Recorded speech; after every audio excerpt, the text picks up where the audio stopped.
Oh my God, those first couple months, I was so excited the day I passed. And then the next day, I'm like, so what do I do?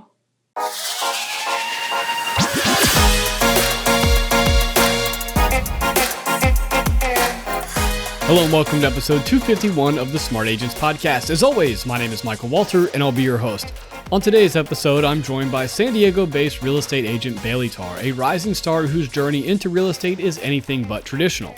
Throughout our conversation, we dive into how Bailey used mentorship, personal branding, and a strong social media presence to break into competitive markets, generate leads, and grow her business in an authentic way. She shares the behind the scenes of getting her first deal, building her own brand, and what it really takes to stand out in today's real estate climate.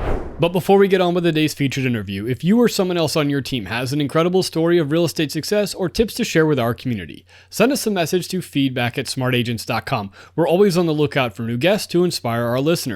And lastly, if you enjoyed this conversation and want to hear more, be sure to subscribe to the Smart Agents Podcast. We stream on all major podcasting platforms such as Apple Podcasts, Spotify, Amazon Music, and YouTube. All right, let's get on with our conversation with Bailey Tarr. Whether you're thinking about rebranding, building your social media presence, or navigating a new market, Bailey's story is sure to resonate. Really, the way I like to start everything off is if you could just introduce yourself to us, who you are and where you are joining us from. Yes, I am Bailey Tarr. I am joining from beautiful sunny San Diego. And as you can tell, I have my sunglasses on because it is quite literally always sunny. So these sunglasses are like permanently a part of my outfit. Yeah, absolutely. I'm in Florida and we are experiencing like 3 days of rain over here. So just one of those days, which is good. We need it. So it's fine. Yeah. Well, tell me, what was it, that initially got you interested in the real estate industry? So it really is such a long story that I will try to compress, but I had moved to California in 2020 from Oregon. So I grew up, 20 years of my life was in Oregon. And it's so funny because people are always so shocked because I really am such a Cali girl. I absolutely love it here. But I moved to California during COVID and I was going to Oregon State. And so it kind of transferred to online during COVID. And I was just so fed up with online schooling. And this is also the same year or maybe it was towards the end of 2020, beginning of 2021, that, Selling Sunset, the show started becoming very, very popular. And so embarrassing to admit, but honestly, I can't lie. I mean, my boyfriend and I were super into that show. I mean, it was just extremely entertaining. And of course, while we were quarantining, we binged watched it. And it got me thinking, and not that Selling Sunset is anything like the real business. And I didn't even know that. I'm watching the show along with everyone else that thinks it's semi-real. And you're kind of watching it and you're like, I wonder if, I could do this. I hate online schooling. I don't even know what I want to do. It was just, college wasn't for me. Although, the dorm life and that experience was all fun. But at this point, it's all online. And so growing up, I had a really close family friend that was a real estate agent. And so I kind of texted her after watching some of the show. And I was like, what is real estate? And can you tell me about it? Is it anything like this show? What do you think I should do? Should I maybe get into it? And she was like, Bailey, I think you would be perfect. I think, here's the breakdown. Here's what you have to do. And so I was like, okay. So that was kind of how I preliminary got into it. And of course I was babysitting. I was a babysitter at the time. And I talked to the family I was babysitting for. And I was like, yeah, so I'm kind of thinking about maybe getting into it. And they were like, you should do it. Talk to our real estate agent. She sold us our house. She's amazing. And so that really got me my in. And then from there, it was quite easy, to be honest. That's awesome. So, It's great to have, the family member, but then even that first initial contact with somebody that could turn into a mentor or, a future broker. So when you got in, what were you looking for, for the brokerage that you joined? To be quite honest, I think it was a blessing in disguise because I didn't look for a single thing. So what I had done is, I had met up with that friend of a friend real estate agent. And it's funny because they say time and time again, and it's true, everyone knows several real estate agents. And so they connected me with theirs. And she so happened to work with Sotheby's. And so we had met up and I'd become her assistant while I started studying. And inevitably, I just joined Sotheby's. I didn't interview anyone, which I know they say you definitely should. And, I didn't go through any of that process. And I'm still with Sotheby's 4 years later, and I absolutely love it. So I'm like, could you imagine no, I wouldn't know any different, but, if they were with any other brokerage, that's probably the one I would have joined. So Yeah. it's kind of crazy.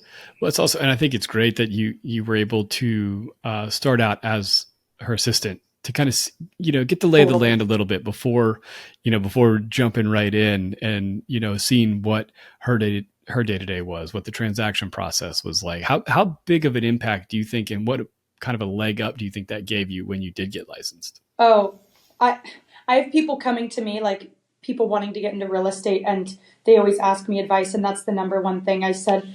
I got set up so lucky. I mean, to be someone's assistant. And of course I was unlicensed, so there wasn't too much I could do as her assistant, but a lot of the social media work, a lot of, her phone calls and, watching her do stuff. It was game changing. And I tell everyone, if you can find someone to mentor you while you study for your test, it is going to give you the biggest leg up. Seriously, it's game changing. Right. So tell me, when was it that you got your license? So it was September of 2021, because honestly, I think it was the beginning of September, beginning of 2021, end of 2020 that I had kind of made the first steps. But because of COVID, the testing centers were so backed up. They could only have people testing every other seat. And so it just delayed things. So I think it took me, we'll say I failed twice, but it took me about like 8 or 9 months to get licensed. So it was September of 2021 that I finally passed. Right. And then once you got your license, what was that, first couple of months like, when it comes to lead generation, kind of getting your name out there as the licensed agent? It was tough. It was really tough because I had left, my mentor had kind of, we what do you like, split ways in Right. a way. So I was fully independent for the first, I'd say 4 to 5 months, and I was so lost. They do not teach you anything on that test in regards of how to get business and find a client. Like, I was extremely lost. And so that's kind of where my team lead, I joined a team. They had approached me at 5 months, but oh my God, those first couple months, I was so excited the day I passed. And then the next day I'm like, so what do I do? Honestly, it's like, what do I do? So it was extremely scary. Those first 4 to 5 months, I was working at Dutch Bros Coffee and still babysitting, and I wasn't doing much business. Yeah. Yeah. Well, and especially, like you said, you just recently moved to California. So it wasn't like you had a sphere of friends and family that you could Right. kind of start, not necessarily getting business from, but, getting your name out there among their friends and family. Oh, totally. I knew no one. I moved to California and just had my best friend with me, and she was my age, and I think I was 21. I'm like, who's going to trust me? They don't know me. And, so it was really, really hard. And so luckily, an amazing, amazing team. One of the number one teams at that brokerage at the time, had come up to me and said, we see a lot of potential in you, and we want to bring you on the team. And so they had actually handed me my first deal. And I think that was about 2 months after joining the team. So I think it took about 7 months to make my first deal, and it was handed to me. So it's so hard starting out. And that's why I really recommend having a mentor and, a team lead at first, especially. Yeah, absolutely. So once you got that first, deal under your belt, how did that change? Did that help kind of kickstart things when it came to, other lead generation, and just kind of give you the idea of like how to start getting people, to answer your phone calls or, reach out? Yeah, I would say so. It actually, it also taught you a lot. I would say the best way to learn in this business is by doing it. And so I think my team lead also, she was so good. She wanted to train me and teach me how to be a great agent, unlike a lot of teams out there just kind of throw you out there. But yeah, my team lead, she made me go to YPN networking events. Made me. And that wasn't my kind of thing. She made me go to these networking events. She kind of, taught me how to make calls and write notes and go out and meet people and make genuine connections, let everyone know you're a real estate agent. And so, yeah, I would say the sphere of influence started coming to fruition. I mean, there were a couple people, actually. I remember 3 sales that I got from Dutch Bros Coffee. And eventually my team lead, she also made me quit that job because she's like, okay, no one wants to hire a part-time agent. You need to go fully out there. I know you're getting business from Dutch Bros. That's great. People will continue to come to you, but you need to quit that job. And so, yeah, things started rolling after that first deal for sure. I think my second year I sold 7 homes, and 3 of them were from Dutch Bros. So, yeah, it started rolling. I mean, once you make that first deal, it feels way better. Yeah, I mean, I think just having that confidence under your belt also, like, okay, finally, like I've done it once. Now I can go Yes. out there. I now have that transaction behind my name when I go, to approach somebody. I'm more confident in approaching these people. So, but I want to ask you. It's interesting. You said 3 deals from the Dutch Bros Coffee. But how did you market yourself as a real estate agent in that setting? Well, so because I had moved there in 2020, I had worked for Dutch Bros. I was babysitting and working for Dutch Bros. I was hustling. So when I first moved to California, and so I was with Dutch Bros before the thought of real estate. And so Dutch Bros Coffee, I mean, I don't know if you've ever been. It's quite a popular thing over here. And when you work there, I mean, really, you become. I mean, everyone got really close. So I had told everyone that I worked with, I think I'm going to get into real estate. Okay, I'm taking a test. Oh, I failed this one. I'm going to take the next one. They were there for the whole process, and they all deeply, deeply supported me. And so, I mean, everyone knew when I passed the real estate test, everyone kept up, and I'm big on social media, and I always have been. And so I would post at the office, okay, now going to work after, or, I would tell people at Dutch Bros, yeah, I have a potential lead, or, so they really were there, and so they wanted to support me. It was actually my first one was the owner of that Dutch Bros franchise let me sell her house, and it was just like I was like, wow, that is so nice. It was, I mean, they were all just so supportive. So yeah, they were just there and they saw my growth and they wanted to support, and I think that was really amazing. Yeah, well, I think that's great. Also, like, sharing where you are in the process, and not like kind of keeping that hidden until things pop off, Yeah, because those are the people that support you, right? Like those are the people you're going to lean on eventually. So totally. why not include them in the whole journey? Yeah, I mean, Dutch Bros Coffee, the hours, I mean, sometimes you're working in the morning, sometimes it's like you're working there every day, and they really are, I mean, a part of your life. And so, yeah, it was awesome to share that journey with them, and then them to support me, and yeah, it was a good time. Yeah. So I want to dive into the personal branding and how much of an impact that makes in a market like San Diego and the type of clientele you're working with. But obviously, I can see you have your own logo, and all those things. So when did the personal branding thing, was that early on in your career? You knew that this is the direction I need to go. Not really. So I don't know. I don't think I mentioned this, but when I moved to California, it was actually Sacramento, so it was Northern California. So I was in Northern California from 2020 to 2023. Um, and the whole duration of that time, besides the first 4 to 5 months that I was solo and just licensed, I was on a team that whole entire time. So my I didn't have a brand. It was them that I was supporting, and I had my own name on my listings and stuff like that. But all of my marketing had the team logo. It was really until 2023 when I moved to San Diego, Southern California, that I started getting my own, logo and my own branding. And the way that it has made such a transformation on my business, and I mean, just people knowing who I am and I mean, it is like mind blowing. I wish I'd done it sooner, but at the same time, that team did so much for me in NorCal, and I was happy to support that team and the branding. Um, but yeah, I would say it was the end of 2023, so September. It was exactly 3 years that I was in Sacramento. Um, I'd kind of moved here and made my own brand and name for myself. and it has been game changing, especially on social media. Yeah. So kind of walk me through that process of building out your personal brand.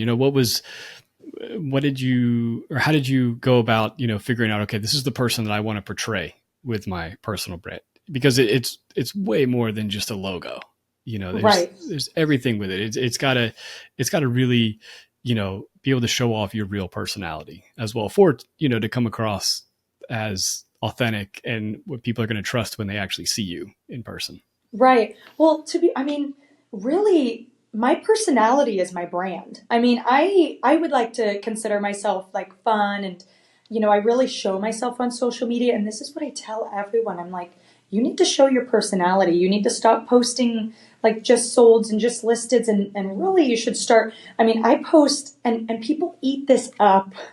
I post day in the lives. Like, what is a day in my life as a real estate agent in San Diego?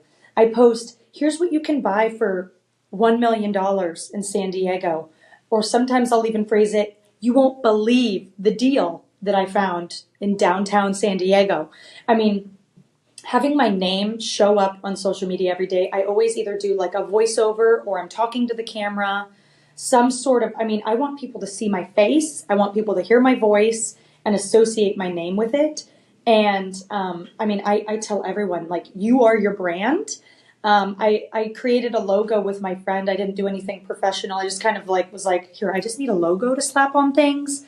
I also love throwing community events. So I'll do it for clients, friends. I just like having fun little events. And one of my signature things is throwing my logo on coconuts. It's so Southern California. Yeah. And I mean, people just start to register my name with who I am, and everyone knows I'm a real estate agent, and that is my brand. I mean, it's just me.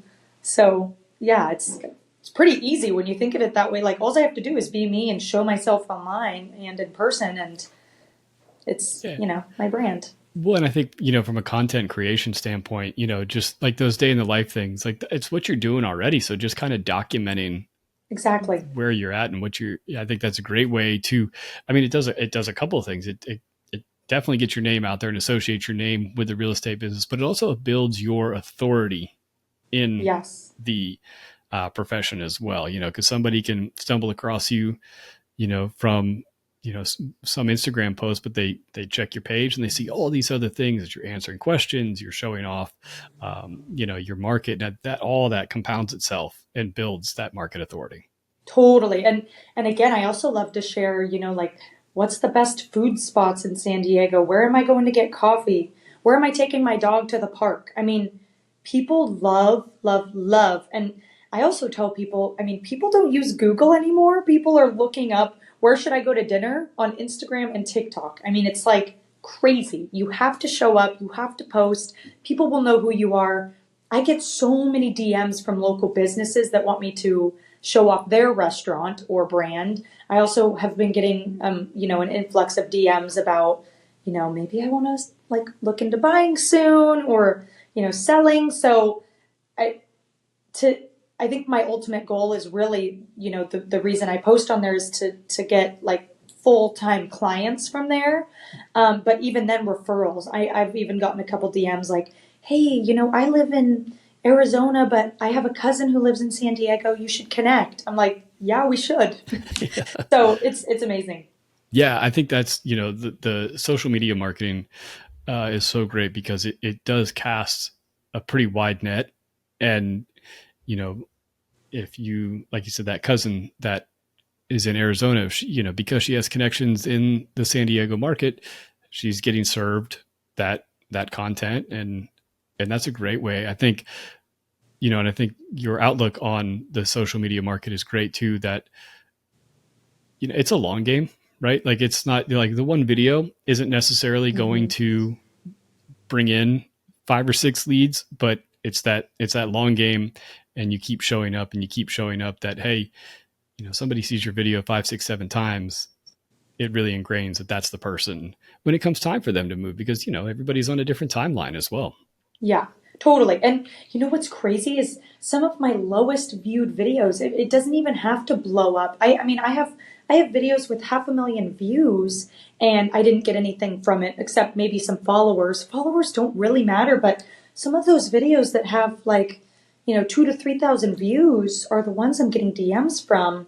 And so I really do tell people, like, don't get discouraged by followers and views. Really, it's just the quality of the content that matters. And when I say quality, I don't mean it has to be, informational or, just the overall quality of the video is really what's going to bring people in. And this was funny because I normally don't get, like leads from my stories. My daily stories are really a way to engage with my current audience. But I posted a story last week, and it was a picture of La Jolla. Like I was at a mansion in La Jolla, and one of the ocean views were just crazy. I was like, wow, I could get used to this. And some stranger swiped up on my story and said, my view has that, or my house has that same view. You should come check it out. I'm like, yes, I should. Yeah. So it's like, well, in a safe way, but right. It's crazy. Social media and the power of it, and just how you can meet people. It's pretty awesome. Right. Well, and having that, having that mindset of it's not the followers I gain, it's not the views that are on there, because, I talk to a lot of people that maybe aren't necessarily comfortable, excuse me, with social media, and, they know they have to do it. And so they do it, and it can be overwhelming, and then they don't get the view counts or the clicks, and they can get really frustrated. But all it's got is that one sale. All it's got is that one sale, and that return on investment is taken care of. It is. And I used to struggle with that as well. I hated talking. I mean, no one likes listening back to their own voice. I don't like it. My boyfriend sometimes will play one of my videos in the living room, and I'm like, turn it off. Like now. I do not like listening to my own voice, but people don't remember.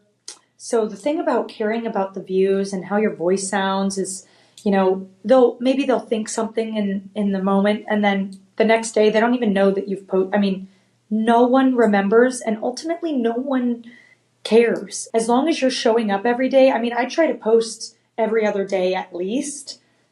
People know who you are, and that's what matters. It doesn't matter what, they think about one video that you posted. So, I mean, really what I try to remind myself is we're just like on this huge planet. I'm just trying to make it out here. No one cares as much as I do. So I just need to, put it out there and show up, and it will pay off. Yeah. And I think another really great way to kind of view your viewers on a video. I mean, if you told me that I could have a room of 2,000 people, let's say just 2,000 people saw my video, but you're telling me that I could have a room full of 2,000 people sitting there in a seminar listening to me speak, I'm signing up for that every single day. Totally. Yeah. Well, so kind of switching gears a little bit, talk to me about, the San Diego market. I mean, it's beautiful homes, beautiful neighborhoods, and unique as well. I mean, it's got to be brand new every single day when you're going into these places. Oh my God, it's like a dream. One thing that's like the most mind-blowing to me being from Oregon and, starting my real estate career in Northern California, which California as a whole is going to be pretty expensive, but Northern California, I think the average sales price in Sacramento specifically was $500,000 to $600,000, and that doubled when I moved here. And so my career numbers doubled inevitably just by, the average sales price. But yeah, the homes here, a majority of them are custom and absolutely stunning. I will say this is my first year in the real estate business after a presidential election. And it's just kind of crazy because I have noticed, a kind of shift at this time. It's kind of a really weird market. I think people are a little scared and nervous, and there's a lot of changes happening. And so I am realizing like, wow, I mean, it's a huge change.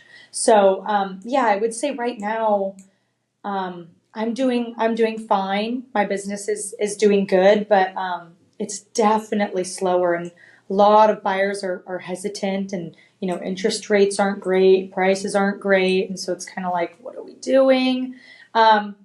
but yeah, I would say the San Diego market as a whole, it's just always moving. There's a lot of second homes here and vacationers. So can't complain, but yeah, it's definitely like a weird time. And I don't know if you've, ever kind of gone through, how that the election might change things, but I'm kind of noticing it. It's Yeah. weird. Yeah, definitely. Well, tell me, how has the marketing of your listings changed from what you were, previously used to in Northern California? You said, a lot of um, the second homes or things like that, and very, unique properties. So, do you find that your your marketing is more revolved around the lifestyle that the home provides? Oh yeah. Oh yeah. Yeah. I mean, depending on the home. I just sold a bayfront property, and that was all about the views and the lifestyle. Like when you live here on a bayfront property, here's what your life looks like, right? I'm currently bringing on a listing that's in a golf course community, so it's going to look a little different. But again, the marketing's going to be here's all the amenities you get in this golf course community. Forget about the home. Look at like all these. So I would say yes, it also depends on the house. Not every San Diego property is coastal or on a golf course. We also have, some normal areas. Like right now, I'm under contract on a home in Spring Valley, which a lot of people don't know, but it's very east. It's a little more affordable.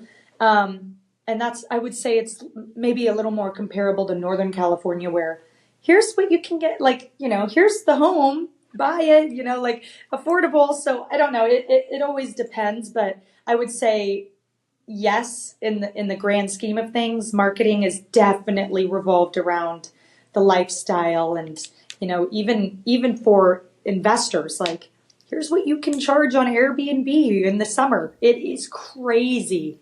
So Um, yeah. yeah. So let's say somebody wants to list with you. What's your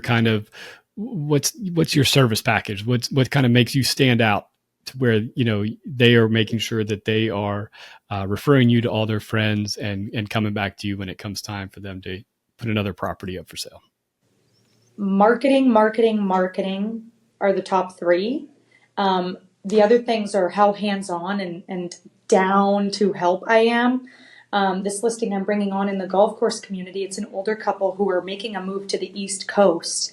And so, that's hard when you're making such a huge move and you're older. And so not only do I offer to come help pack, I'm there to help rearrange furniture. Maybe we're not doing the staging package. All right, let's move. Let's get your home photo ready. Let's move this couch over here. Let's take down these picture frames. I'm going to add a couple throw pillows, a couple throw blankets, and we're going to make this photo ready without, adding any additional stress. I mean, for this couple specifically, like they don't want to pay for staging while they're moving all their stuff, and they're just overwhelmed. And so that's a big thing that I market myself as is who else is going to come over with garden gloves and plant some flowers? I mean, we are getting your home ready, and I'm here to help. So that would be a big thing. And then, of course, I love to tell people how my marketing on social media and with Sotheby's in general, I mean, Sotheby's marketing in general can sell itself, but my personal marketing, I love to throw out the stat, which is totally true. My views on Instagram get way more views than Zillow, Redfin, all those platforms combined. I mean, and yes, sales do happen through social media, and so here's why you need to use me. That typically sells itself. Yeah, absolutely. Well, I really appreciate you taking the time to talk with us today. What are, before I let you go, tell me about, some of your future goals. We're kind of at the time of recording this, we're getting close to that, middle of the year. So we've got the, throughout this year, but then beyond that, what are your goals? Yeah, well, I have a lot of I have a lot of goals. It's hard. I mean, it does keep me accountable to say them out loud. One I will say is I'm really hoping to be top 30 under 30. Right now I'm 25, and I've been in San Diego a year and a half. So we're still building this new book of business. I mean, talk about moving to a new market twice, pretty much. So that is my big goal. I want to be top 30 under 30. I mean, to be up there with the top dogs in San Diego is a dream, and I know I'll get there. I'd also like to buy several investment properties myself so that I can practice what I preach. But yeah, I have a lot of goals, and I'm gonna make them happen. Awesome. Well, I really do appreciate it. And where can somebody connect with you and follow you if they're listening to this and want to do so? Yeah, so I'm pretty much Bailey Tarr across all platforms. I think Instagram's Bailey Tarr, TikTok is Bailey K Tarr, and then YouTube is Bailey Tarr. So just my full name, that is my brand. So that's what I try to keep all my platforms to. And yeah, I would love to see everyone there. Follow along. Awesome. Well, I really do appreciate you taking the time. Well, thank you so much. This was so fun. I really want to thank Bailey for joining us today and sharing how she is building her real estate career. Remember, if you're interested in connecting with Bailey, I've included links to her social media channels in the episode description. So once again, if you think you or someone else on your team has an incredible story or tips to share with our community, send us a message to feedback@smartagents.com. Well, that wraps things up for this episode, but remember, follow the show wherever you listen to podcasts and make sure to subscribe to the Smart Agents YouTube channel. Again, I'm Michael Walter, and we'll see you on the next episode.